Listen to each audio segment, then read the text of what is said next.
What's up, Graham? It's Guys here. So while everyone is busy watching Tesla drop the price of their cars by up to 20%, we've got another issue quietly brewing behind the scenes. And that's the fact that the United States is quickly running out of money, with the national debt now exceeding more than $31 trillion.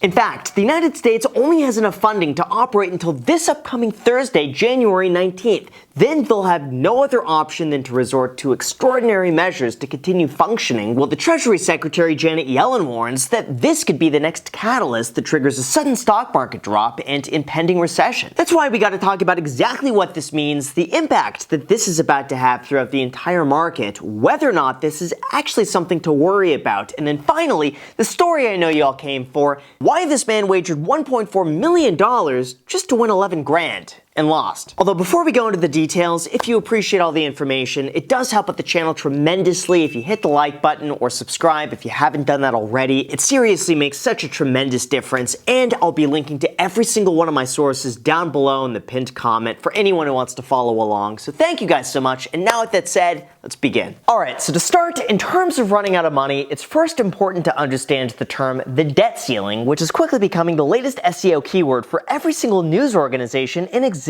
with search trends at a 12-month high. Simply put, the debt ceiling is the maximum amount of money that the US government is able to borrow to pay for all of its obligations, like Social Security and Medicare benefits, military salaries, interest on the national debt, tax refunds, and a multitude of other responsibilities that a country must maintain, like $20,000 of taxpayer money for custom trash cans around San Francisco, which, by the way, I'll cover even more wasteful government spending very shortly in the video that's sure to make your blood boil. But back on topic, beyond the basics, once the US government reaches its debt limit in terms of how much they're able to spend, all of those services can no longer be funded to the point where they begin shutting down to conserve resources. It's really no different than someone running out of money in their bank account after maxing out all of their credit cards and then scrambling to conserve money anywhere they can, except this time it's with the United States. Of course, the usual question at this point is, but Graham, what's the point of the debt limit if the government could just keep printing as much money as they want to? To which I gotta say there's a very interesting answer. See, prior to 1917, Congress was directly in charge of authorizing all government spending. So if there was a war, infrastructure package, or other investment the US needed to make, they would vote on each measure accordingly and set a budget for each item. But to provide slightly more flexibility throughout World War I, Congress created the Second Liberty Bond Act, which established a ceiling in terms of how many new bonds could be issued and how much money could be spent. In a way, this is like them going from case-by-case spending as needed to using a credit card where they could spend as much money as they wanted without much oversight up to the predetermined limit. And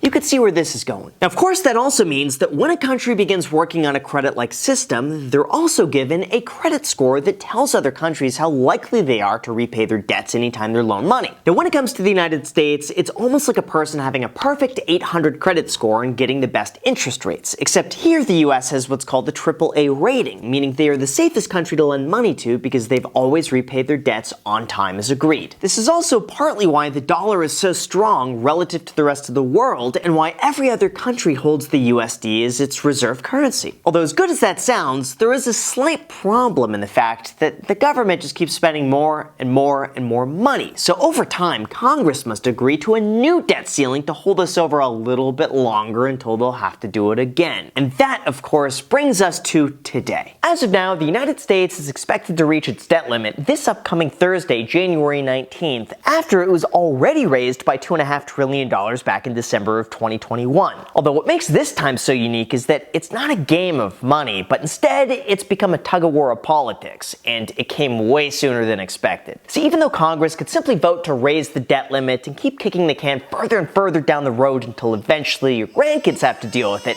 that requires that both sides agree to the terms of the new debt ceiling. And if they don't, it becomes a game of chicken to see which side flinches first, with the entire United States economy on the line. In this case, House Republicans say that they will not be supporting the debt ceiling increase unless they get spending cuts or other concessions. Or I guess an easier way of putting this is that Democrats want spending initiatives to pass, while Republicans want their spending to be reduced. And they both have to agree if we want to move forward.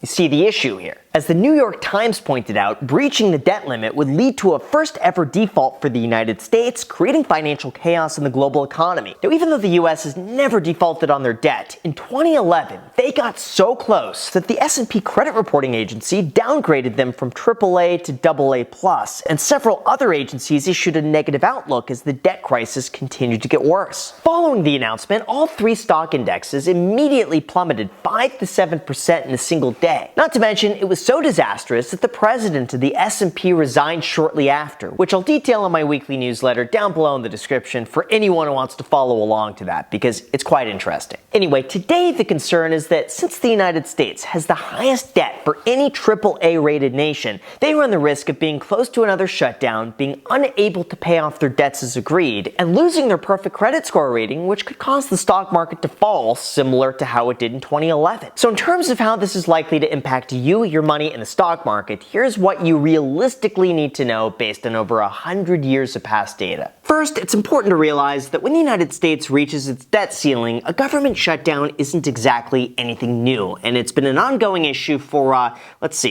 a century. Yeah, no joke, the debt ceiling's actually been raised 100 times since 1917, or basically it has to be increased every single year just to keep up with spending. In fact, the last time that this occurred was back in late 2021 when the government hit its debt ceiling limit of $28.4 trillion. And after months of deliberations, halting reinvestments, and borrowing less, they were able to agree on a new limit until that too ran out and they need to ask for more, like what's happening today. Now, even though the most likely scenario is that Congress spends a few weeks or months negotiating to kick the can further down the road, in the highly unlikely event of a black swan where the US cannot agree on terms and misses a payment, the fallout from a lower credit rating would absolutely devastate the market, and the United States would have to pay significantly higher interest rates because their money is seen as no longer risk-free. It's really no different than somebody having a perfect credit score for the last 100 years, never missing a payment and being the safest borrower in the world, and then, oops, missed a payment, and then all of a sudden there's always going to be that little stain on your record for that one time you didn't pay. Although at least the good news is that the chance of that happening is pretty much non-existent, so it's probably not worth worrying about. But that does not mean we can't get close to a less than ideal scenario. In fact, Moody's reported in 2021 as saying that in a prolonged default scenario, so 6 million jobs would be lost, driving the unemployment rate up to 9%. The resulting stock market sell-off would erase $15 trillion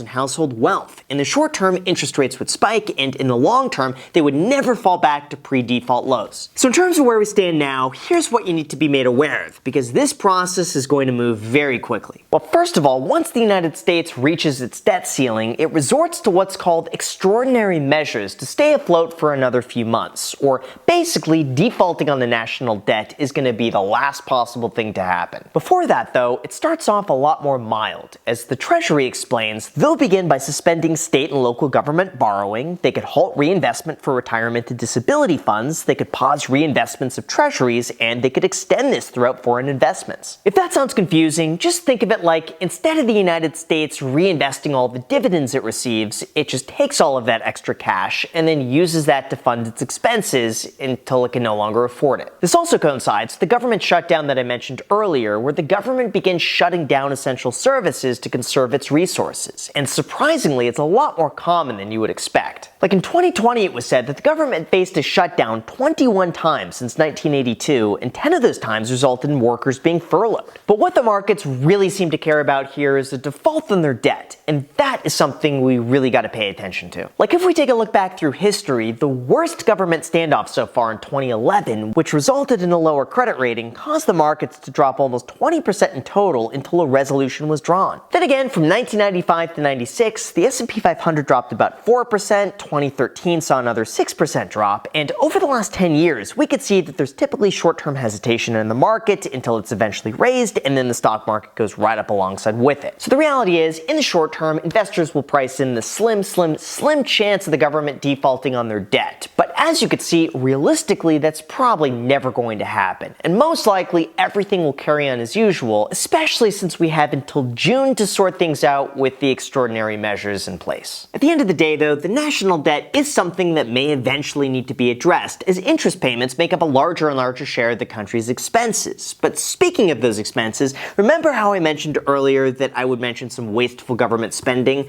Well, here's a few of the ones that I found online that are absolutely insane. Well, first of all, in 2015, the government spent $1.3 million to study how to keep beer cold in hot weather. $3 million also went to studying hamster fighting when given anabolic steroids. In 2010, the US Census Bureau spent $2.5 million for an ineffective Super Bowl commercial. Or there's $100 million spent on unused plane tickets. And this one is absolutely absurd. $500,000 was spent maintaining a self-cleaning toilet that hasn't been flushed since 2017. And finally, the National Science Foundation paid $75,000 for researchers to capture 47 Anole lizards in the Turks and Caicos and then blast the animals with a leaf blower. Although as far as the debt ceiling is concerned, unfortunately, the entire situation has devolved into a political back and forth of various spending agendas. And unfortunately, they're going to get as close as they can to defaulting without actually defaulting until eventually one side concedes. This is probably just going to be a continuing pattern over and over and over again until one day it's somebody else's problem. So that's why I say